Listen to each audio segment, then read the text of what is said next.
মামা বাড়ি এসেও ফর্মালিটি দেখাতে হবে তোকে। ভেতরে আয়, ভেতরে আয়। ফর্মালিটির প্রয়োজন হতো না। তোমার ভাই আমাকে ওয়ার্নিং দিয়েছে আমি যেন এই বাড়িতে না আসি। ওর কথা বাদ দে তো। তোর মা কি বলতে চাই একটু শোন।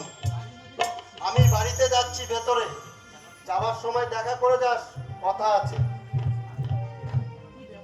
কি ব্যাপার? কি বলবে? দেবু, লক্ষ্মী বাবা আমার, তুই মাদ্রাজি মেয়েকে বিয়ে করিস নে বাবা, তাহলে আমি সমাজে মুখ দেখাবো কি করে? বড় ঘরে আমরা তোর বিয়ে দেবো বাবা। ব্যারিস্টার চ্যাটার্জিকে আমি কথা দিয়েছি। ওরা প্রচুর দেবেন থবেন, মেয়েটি আবার বিয়ে পাস, আবার অপূর্ব সুন্দরী। তোর হাত ধরে আমি মিনতি করছি বাবা, আমার মুখে তুই কালি লেপে দিস না। তোকে ঘিরে আমার কত স্বপ্ন, কত আশা। আমার সিদ্ধান্ত বদল হবে না। দেবু,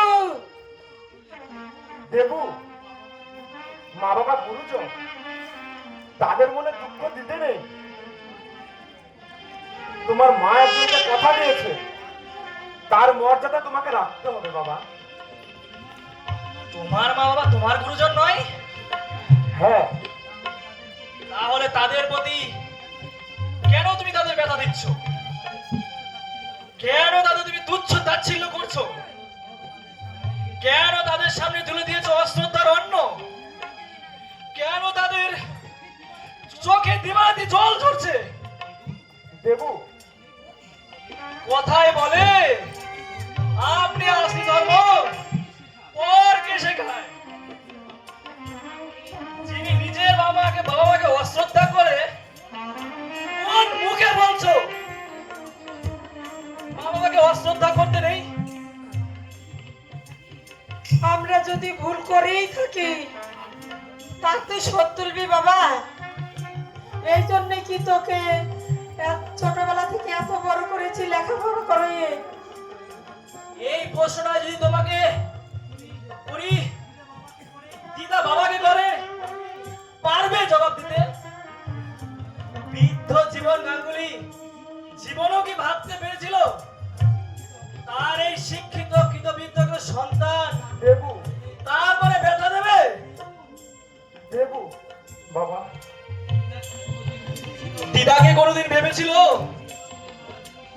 যে ছেলে মায়ের সুখের জন্য বিয়ে করতে রাজি ছিল না, আর এই সেই ছেলে আমূল পরিবর্তন?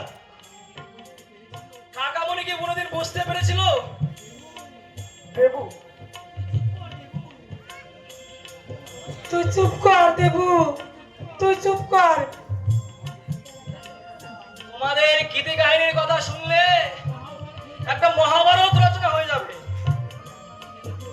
একটা কথা তোমরা মনে রেখো, কাঁদালে কাঁদিতে হবে, না হবে অন্যথা।